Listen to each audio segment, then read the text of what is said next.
사도행전 1장. 계속해서 사도행전을 좀 살펴보고 있는데요. 1장 9절부터 11절까지의 말씀을 같이 받들어 읽겠습니다. 같이 읽습니다. 이 말씀을 마치시고 그들이 보는데 올려져 가시니 구름이 그를 가려 보이지 않게 하더라. 올라가실 때에 제자들이 자세히 하늘을 쳐다보고 있는데 흰 옷 입은 두 사람이 그들 곁에 서서 이르되 갈릴리 사람들아 어찌하여 서서 하늘을 쳐다보느냐. 너희 가운데서 하늘로 올려지신 이 예수는 하늘로 가심을 본 그대로 오시리라 하였느니라. 아멘. 예수님의 승천을 다루는 세 번째 시간이 되겠습니다. 오늘까지 해서 이제 승천이 정리가 될 텐데요. 내용 자체가 승천이 워낙 중요하기 때문에 계속해서 반복적으로 살펴보았습니다. 오늘은 특별히 승천을 다루면서 성경에서 이 승천을 어떻게 우리에게 들려주고 있는가, 특별히 구약에 있는 제사와 율법과의 관계 속에서 성경은 이 승천의 의미를 아주 자세하게 알려줍니다. 우리가 이제 성경에 있기 때문에 그 부분을 명확하게 기억을 하고 승천이 지금 현재 우리에게 무슨 의미가 있는지까지도 이제 정리를 해야 됩니다. 구약의 제사와 율법과 예수 그리스도의 승천의 연관성을 제일 잘 밝혀준 성경은 히브리서입니다. 히브리서에서 오늘 중점적으로 살펴볼 텐데요.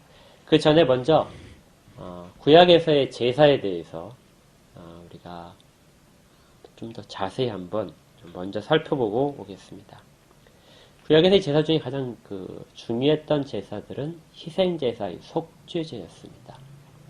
하나님 앞에 범죄한 백성들이 제물을 가져와서 자기의 죄를 거기에 옮기고 그 제물을 죽여서 그 피를 단에 뿌림으로써 속죄함을 받는 그런 제사가 속죄제였죠.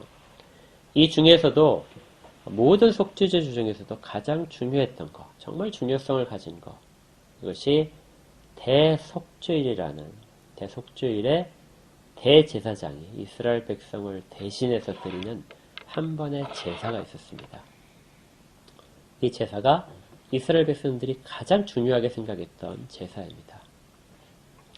레위기 16장을 찾아볼 텐데요.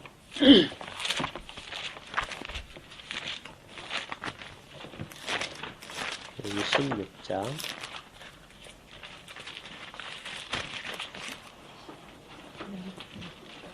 제 성경으로 169쪽에 있습니다.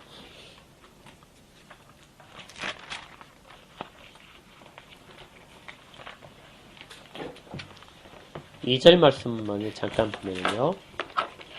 제가 쭉 읽겠습니다. 여호와께서 모세에게 이르시되 내 형 아론에게 이르라. 성소에 휘장한 법궤의 속죄소 앞에 아무 때나 들어오지 말라. 그리하여 죽지 않도록 하라. 이는 내가 구름 가운데서 속죄소 위에 나타남이니라. 성막을 지었을 때 성막이 두 부분으로 구분되어 있었다는 거 알고 계시죠? 바깥쪽 부분을 이제 성소 이렇게 하고 그 안쪽에 좀 더 은밀한 장소가 이제 지성소입니다. 지성소와 성소는 휘장으로 이렇게 되어 있죠. 어떤 경우는 이제 덮개라고 이제 표시가 되어 있는데 덮개로 칸막이가 되어 있습니다. 커튼이죠. 아주 두꺼워서 혼자 열기도 이제 벅찰 정도의 그런 두터운 천입니다.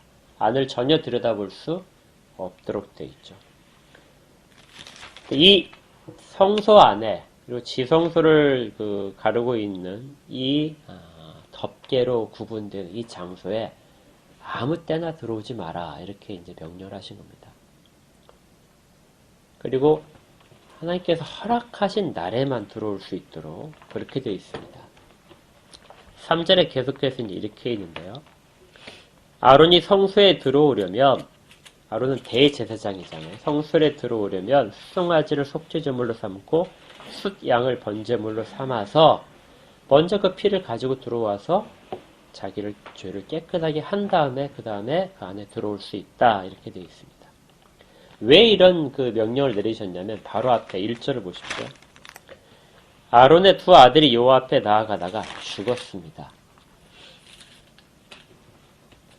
아론의 두 아들은 제사장이었거든요. 나중에 이제 차기 대제사장이 될 사람들이었습니다. 그런데 여호와께서 지정하지 않으신 그런 불을 가지고 거기다 향을 피워서 성소에 가지고 들어갔다가 하나님의 진노를 받아서 죽었습니다. 그 이후에 이제 나온 이야기가 하나님께서 말씀하신 것이 2절에 있었던 겁니다. 아무 때나 너희들 마음대로 들어올 수 없다. 이곳은 거룩한 곳이기 때문에 너희들이 먼저 너희 주의를 씻어야 된다 하는 것이죠. 그리고 이러한 절차에 따라서 제사장들이 하나님 앞에 나와야 했습니다. 그런데 단 하루, 1년에 단 하루는 지성소 안에 들어가야 됩니다. 그래서 이때는 절차가 더 복잡하게 되는 것이죠.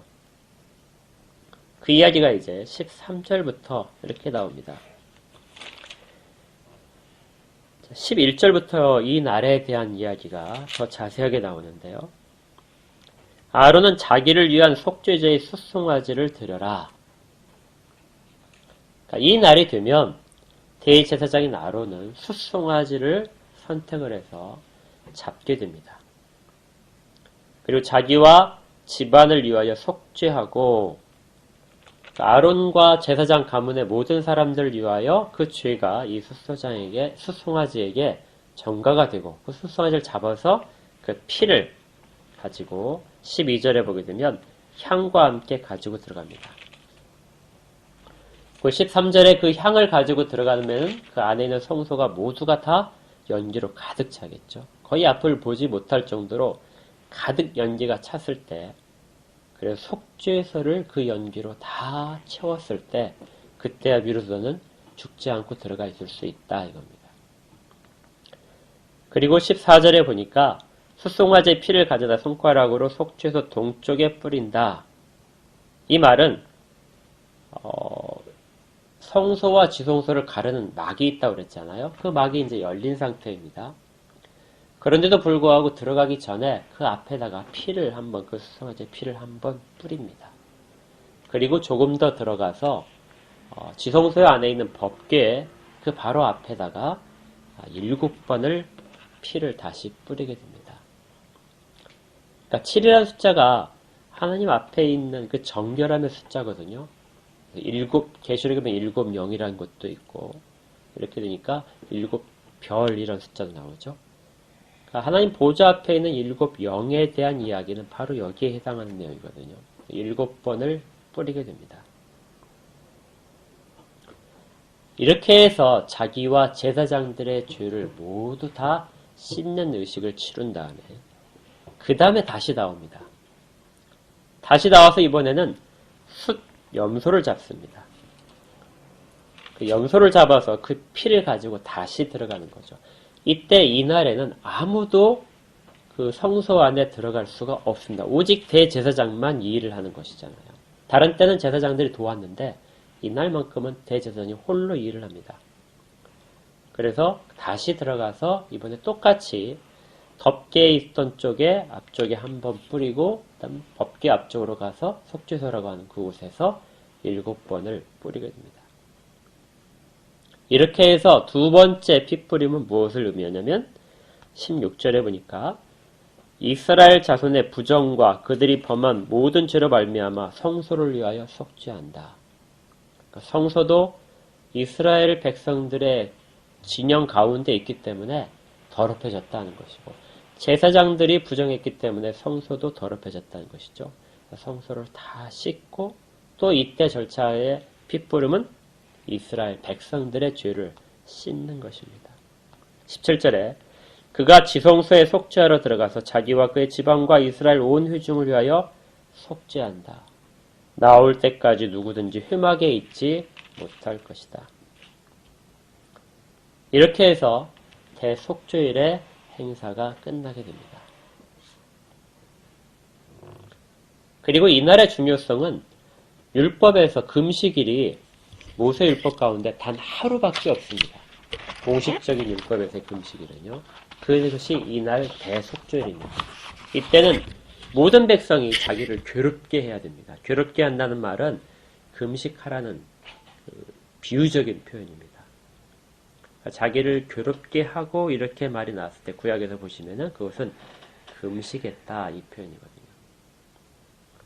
온 백성이 금식하며 자기의 죄를 하나님 앞에 내어놓는, 그리고 그 시간에 대제사장은 그 모든 것들을 가지고 제물의 피를 가지고 가서 하나님 앞에 뿌려서 속죄함을 받는 것이, 이것이 대속죄일의 일이었습니다. 그래서 이날의 행사는 온 율법의 가장 백미인 것입니다.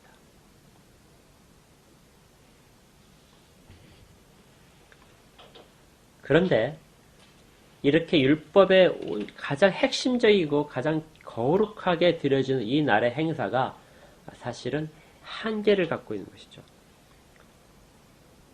아무리 하나님이 거룩하게 하신다 할지라도 그 자체 내에 한계가 있었습니다. 첫 번째 한계는 대제사장이 부정한 사람이라는 것이죠. 그래서 그는 먼저 뭘부터 했냐면 자기의 죄를 씻어야 됐습니다. 그리고 그 제사를 지내는 성소마저도 부정한 곳이기 때문에 피로 씻겨져야 되는 것이고요. 대제사장이 부정하기 때문에, 육신을 가진 연약한 존재이기 때문에 하나님께 드려진 이 제사는 단 한 번으로 끝나지 않습니다. 매년 드려야 되고요.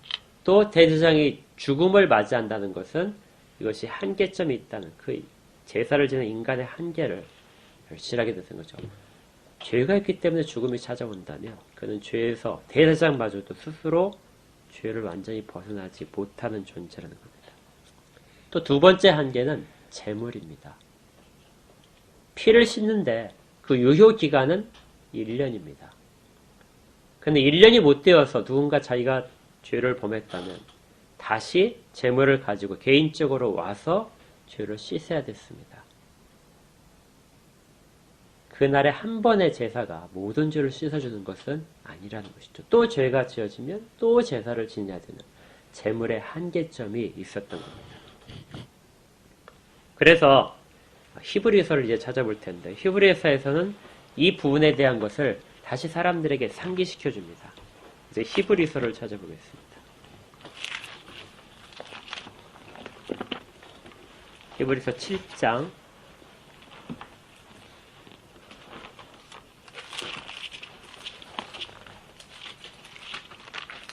23절 보겠습니다.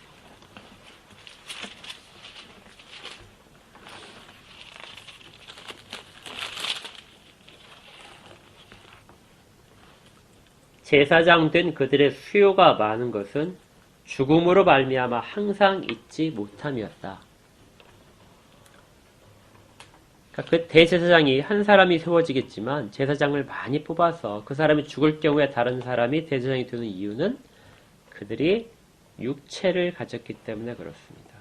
죽음이 그들을 항상 찾아오는 것이죠. 그들의 불완전성입니다. 28절로 가시면 또 이렇게 되어 있습니다. 율법은 약점을 가진 사람들을 제사장으로 세웠다. 그러니까 율법에 따라서 제사장으로 세워진다 할지라도 그들은 여전히 약점을 가지고 있다는 것이죠.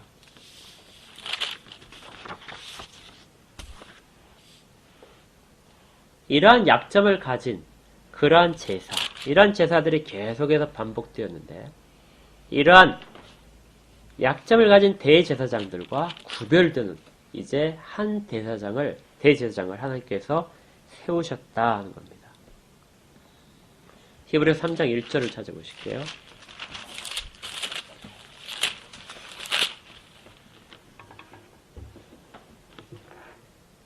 그러므로 함께 하늘의 부르심을 받은 거룩한 형제들, 우리가 믿는 도리의 사도이시며 대제사장이신 예수를 깊이 생각하라.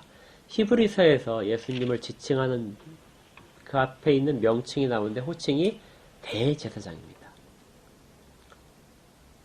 이제 하나님께서 그런 한계를 가진, 육체를 가지고 죄 가운데 약점이 많은 대제사장을 세우시는 것이 아니라 한 대제사장을 하나님께서 세우셨다. 그래서 구약의 대제사장들과 신약의 대제사장이신 예수님은 연속성이 있기도 하고 불연속성이 있기도 합니다. 그분이 육체를 입고 오셨다는 것은 구약의 대제사장과 같은 일을 하신다는 것이죠. 만약에 그분이 육체를 입고 오시지 않았다면 백성들의 죄를 지고 그 모든 같은 입장에서 제사를 지내지 못했을 겁니다. 2장 17절을 보시면요. 그러므로 그가 범사의 형제들과 같이 되심이 마땅하도다. 이는 하나님 앞에 자비하고 신실한 대제사장이 되어 백성의 죄를 속량하려 하심이라. 형제들과 같이 되었다는 것은 육신을 입고 이스라엘 백성 가운데 나타나셨다는 것입니다. 그럼으로써 주님께서는 우리의 연약함을 동정하지 못하실 뿐이 아니다 하는 선언을 받죠.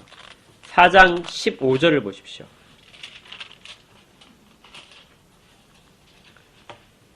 우리에게 있는 대제사장은 우리의 연약함을 동정하지 못하실 뿐이 아니다.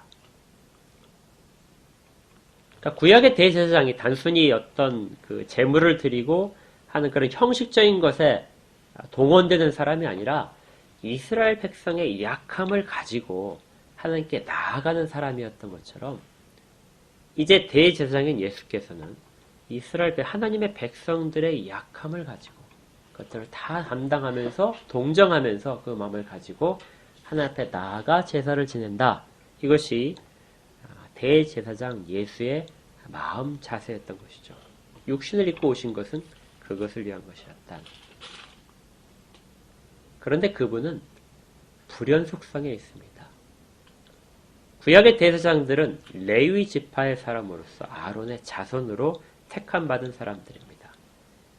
그래서 기름 부음을 받아서 이스라엘 백성의 대표로서 세워졌던 것이죠. 그런데 예수님은 레위 지파가 아니었습니다. 그럼 그분은 어떻게 대제사장으로 세우셨는가? 역시 7장에 나와 있습니다.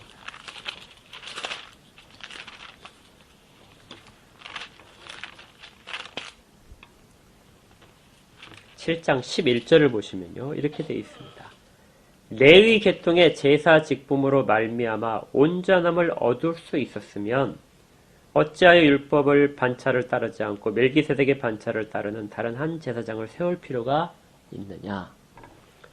레위 지파에 따라서 세워진 대제사장이 모든 죄를 속할 수 있었다면 어떻게? 새로운 대제사장, 그분은 멜기세덱의 반차를 따른다.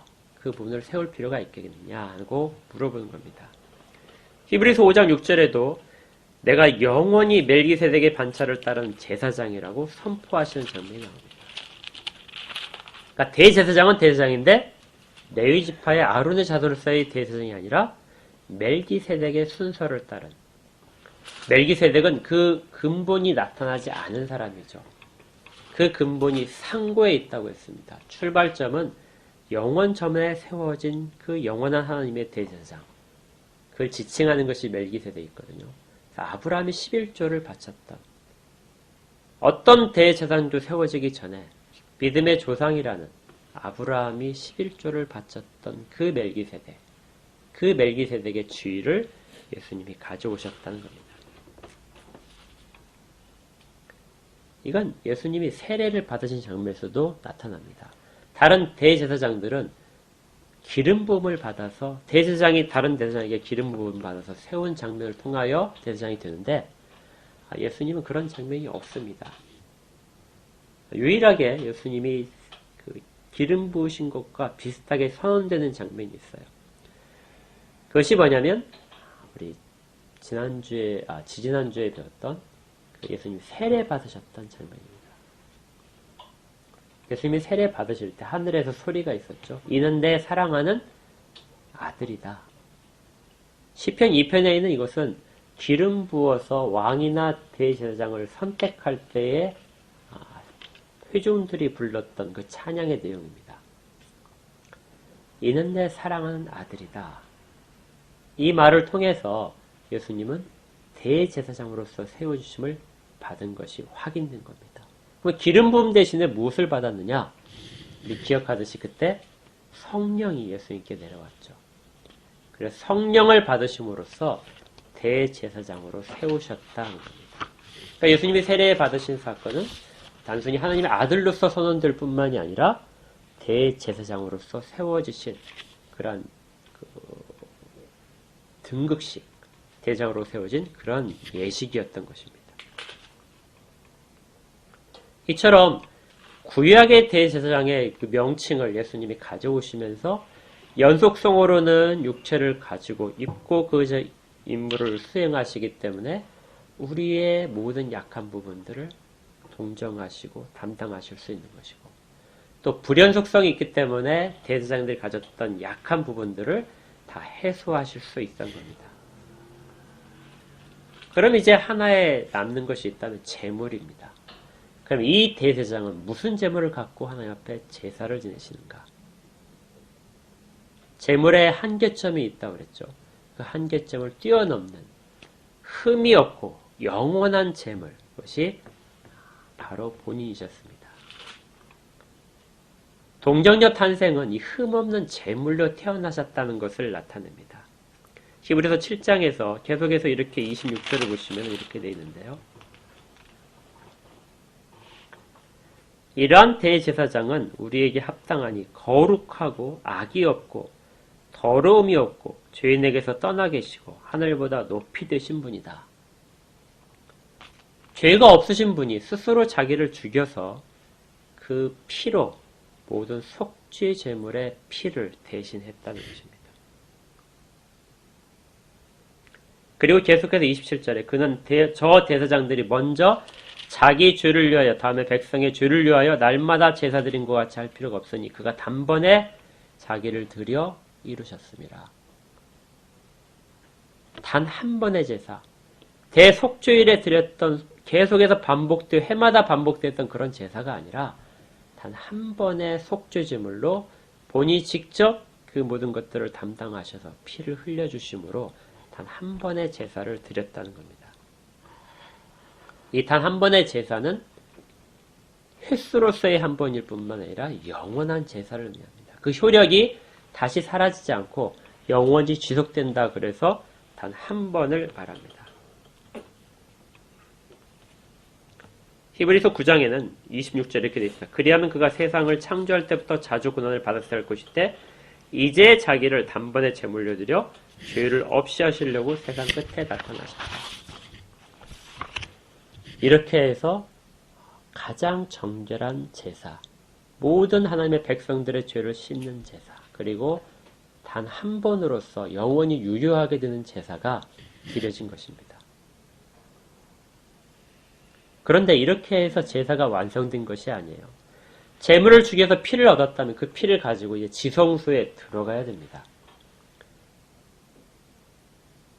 하나님의 가장 거룩함으로 채워져 있는 곳, 하나님의 임재하신 가운데로 들어가야 이 예식은 진행될 수 있는 것이죠. 성경은 이 부분을 자기의 피를 가지고 하늘에 올라가셨다 이렇게 말을 합니다. 히브리서 6장을 보시면 6장 20절을 보십시오.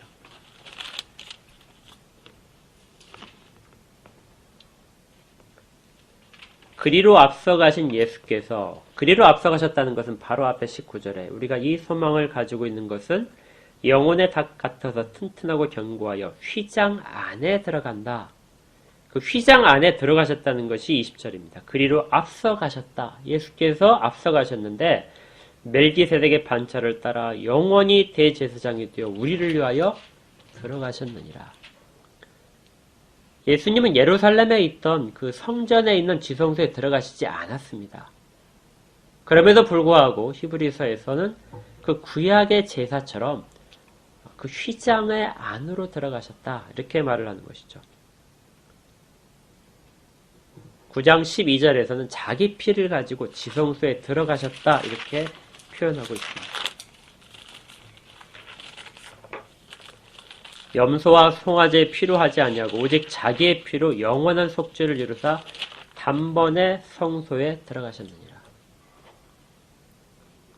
이 의미가 승천입니다.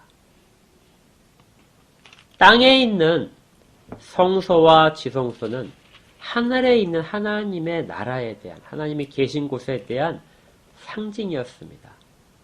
우리가 실상이라는 거 했었죠.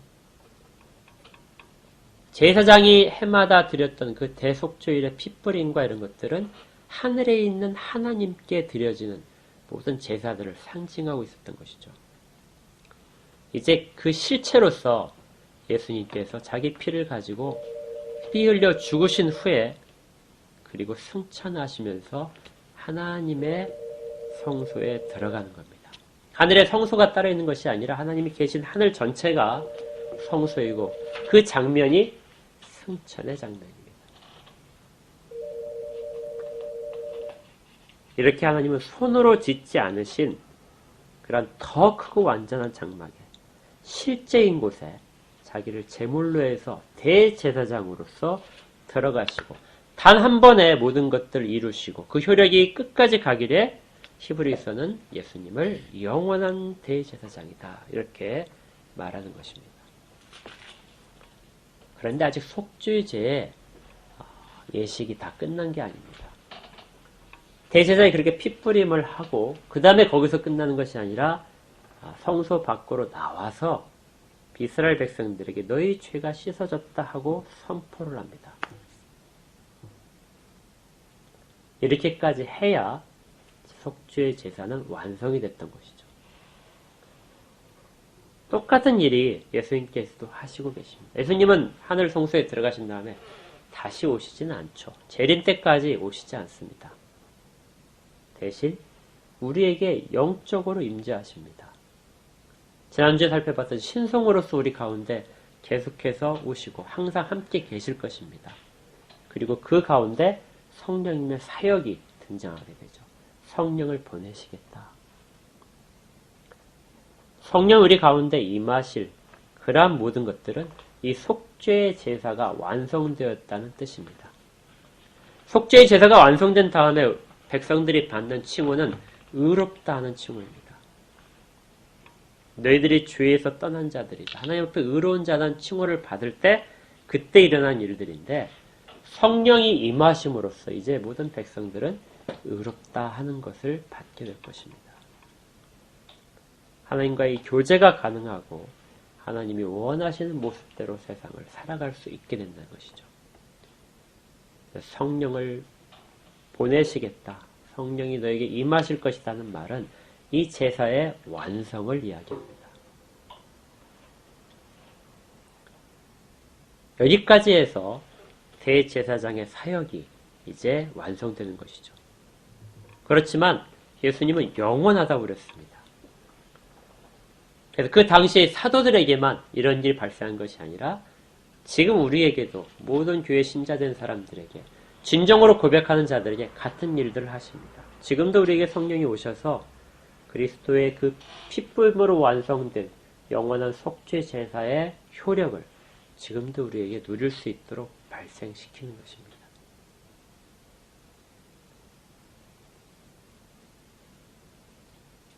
이것이 구약에서 이야기했던 그 모든 속죄 제사의 가장 극치이고 집결체라고 하는 속죄 일에 대한 내용이 신약에서 어떻게 이루어졌는가 하는 것이죠.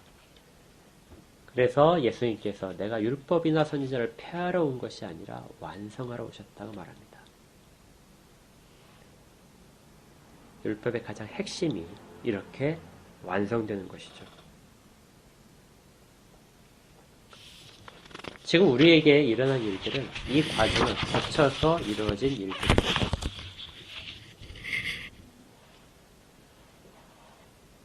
그래서 우리가 예수를 믿는다 했을 때 사도신경을 통해서 고백하는 내용들 가운데 이 부분이 반드시 들어가 있는 것이고 또 우리가 지금 고백할 때 승천을 믿는다는 것은 이 일이 우리에게 효력이 여전히 지금 있다는 것을 고백하는 것입니다.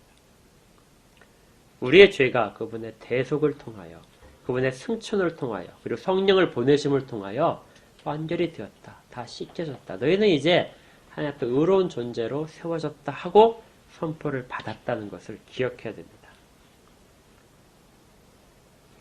이것이 실제적으로 세상 가운데 증명되는 것은 주께서 재림하실 때 그때 우리는 의인으로서 명백하게 사람들 귀에 사람들 눈에 그렇게 세워질 것입니다. 히브리서 9장 28절을 한번 보겠습니다. 9장 28절입니다. 이 부분은 같이 읽을까요? 9장 28절 시작. 이와 같이 그리스도도 많은 사람의 죄를 담당하시려고 단번에 드린 바 되셨고 구원에 이르게 하기 위하여 죄와 상관없이 자기를 바라는 자들에게 두 번째 나타나시리라. 다시 나타나실 건데 그 나타나심이 약속되어 있다는 것이죠. 그렇다면 이제 지금 우리 이 상태는 어떨까요? 주께서 성령을 보내시고 이 땅 가운데 교회를 세우신 다음에 의롭다 하는 칭호를 주셨는데 우리를 돌아보게 되면 여전히 우리는 부족합니다. 그렇죠. 우리가 과연 의롭다는 말을 들을 만큼 우리의 모습들이 변했는가? 마태복음을 우리가 성경 공부하면서 살펴보지만 거기에 나타나 있는 복 있는 사람들의 특징, 우리 가운데 여전히 그것들이 별로 없는 걸 발견하게 됩니다. 그렇다면 그 효력이 우리에게 무의미한 것일까요? 우리는 그 효력을 받지 못하는 사람은 아닐까?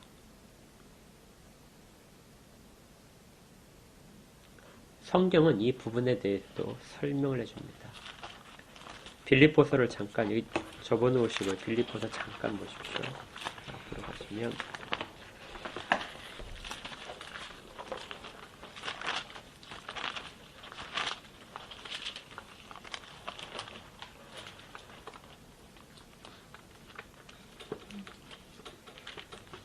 빌립보서 1장 6절을 보겠습니다.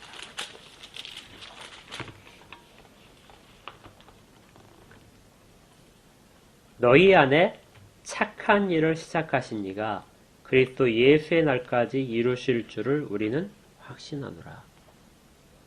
우리에게 일어난 일들은 어떤 일이에요? 시작된 일입니다.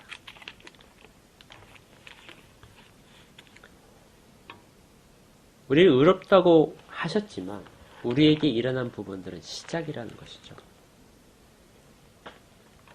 단번에 모든 우리의 깊은 본성까지 다 변해서 그리고 모든 마음에 향하는 모든 부분들이 주께서 원하시는 만큼으로 다 일괄적으로 되는 것이 아니라는 겁니다.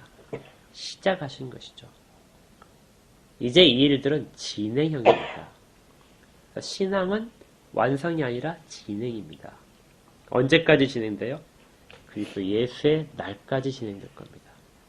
교회의 일도 그렇고 각자의 신앙의 일들도 그렇습니다. 우리에게 선포된 것을 따라가는 일들이 이 지상에 있는 모든 신자들에게 시작된 이후에 주어지는 사명인 것이죠.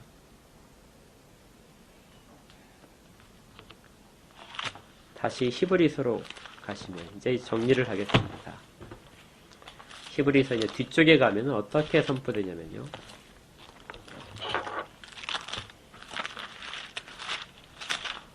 (12장을) 보십시오.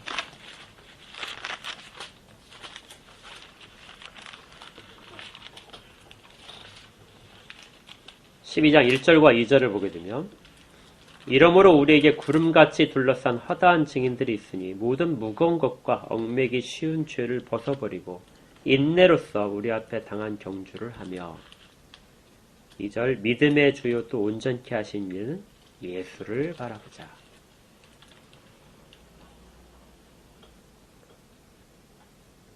이제 시작된 일을 깨달은 자들은 그 가운데 해야 될 일이 있습니다. 그것이 믿음의 주요 온전케 하신 이는 예수를 바라보는 것입니다.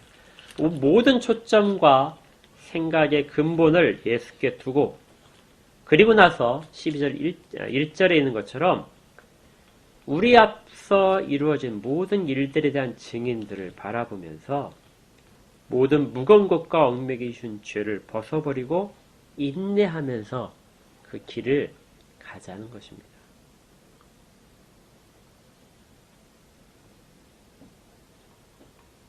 이렇게 할 때 우리는 지금까지 살펴봤던 구약의 제사로부터 신약으로 넘어온 단 한 번의 제사가 이루어진 과정, 그리고 그리스도께서 지상사역과 승천을 통하여 이루신 모든 일들에 대한 유익을 우리 가운데 다 체험하고 확신하며 누리고 있는 것입니다.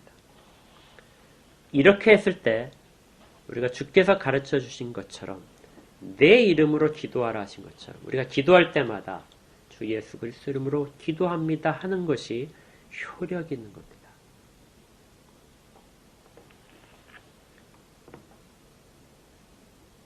우리를 의롭다 하시고 모든 것들을 내주시며 한 번에 완전한 제사를 드린 그 효력이 우리에게 나타나 있기에 그 의지해서 우리의 기도를 드리는 것이고 우리의 모든 행위가 발생하는 것입니다.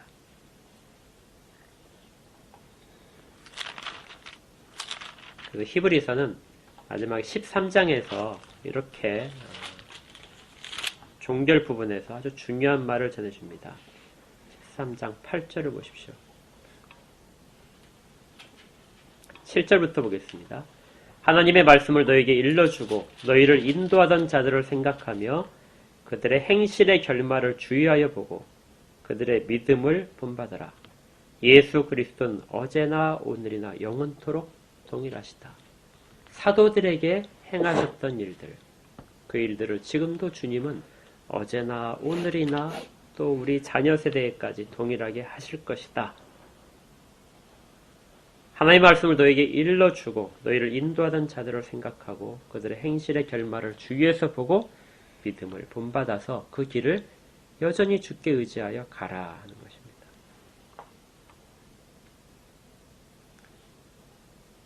히브리서는 유대에 있었던 구약에 있었던 내용을 잘 아는 유대인들을 대상으로 쓰여진 책입니다.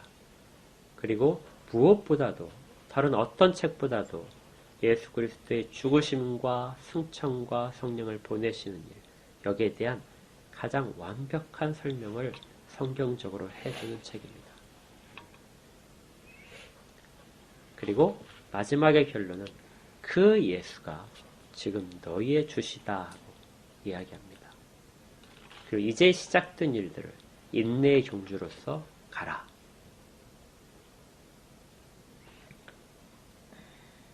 우리는 이러한 복을 받은 사람들이고 거기에 대한 선포된 의뢰인으로서 마땅히 책임있게 세상을 살아가야 됩니다.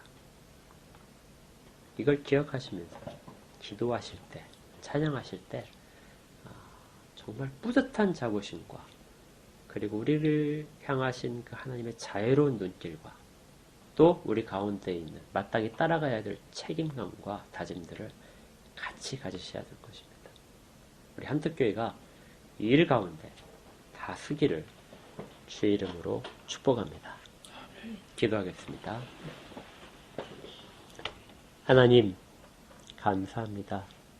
구약의 백성들이 그렇게 수많은 제사를 지내면서도 깨닫지 못했던 한계점들, 신약이 되어서 예수 그리스도의 모든 사역을 통하여 완성됐음을 그들이 알지 못했던 것들을 저희로 알게 하심을 감사합니다. 단번에 모든 것들을 이루시고 성령을 보내심으로 저희를 의롭다 하시고 그 가운데서 지금도 역사하시며 저희들을 이끌고 계심을 감사합니다. 앞서간 선배들의 좋은 신앙의 모습들, 그들의 믿음의 생활들을 본받아서 같은 고백을 하며 주께서 다시 오실 때까지, 주를 만날 때까지 이 길 가운데서 바르고 최선을 다해 살게 인도하여 주시옵소서. 마땅히 의롭다 칭함을 받았사오니 의로운 자처럼 살 수 있도록 능력을 공급하여 주시고 또 서로가 서로를 붙잡고 같이 이 길을 가는 우리 한뜻교회가 될 수 있도록 도와주시옵소서. 예수님 이름으로 축복하며 기도합니다. 아멘.